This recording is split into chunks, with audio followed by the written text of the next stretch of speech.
Naalala ko, when I was young, I wanted to go and study at FEU, but I cannot because pag napadaan ka sa Espanya, baha na, so wala ng eskwela.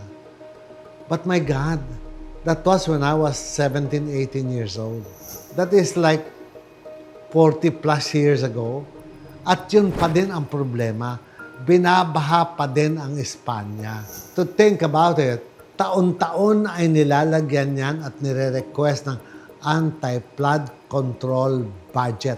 Taon-taon. So ilang taon na nilang kinuha ang pera para sa taong bayan. Very pathetic yung maisip ko na mga Pilipino naghahanap buhay ng patas, nagbabayad ng tax, tapos kukurakutin lang. Yung ordinaryong Pilipino, di baling mapawalay sa mga mahal sa buhay, mag-a-abroad, magta-tax. Yung iba, magtatrabaho ng malayo, kahit hindi makita ang kanilang mag-anak, okay lang.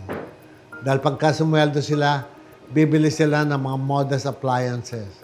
Bibili ng TV, bibili ng sopa, bibili ng refrigerator para bigyan magandang buhay ang kanilang pamilya.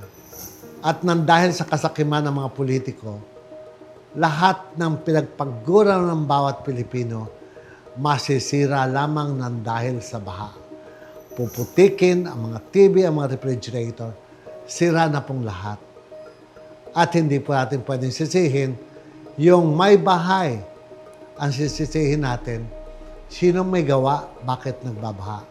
Babalik tayo sa ating mga government official at dapat ay singilin sila.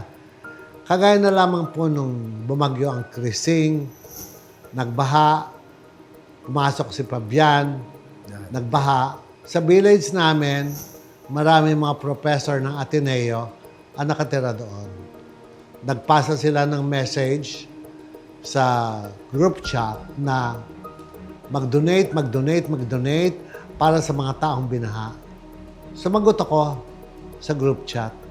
Ang sabi ko, bakit tayong mga nananahimik sa buhay ang mag-iipon at maglalagak ng ating hard-earned money para sa mga taong binaha?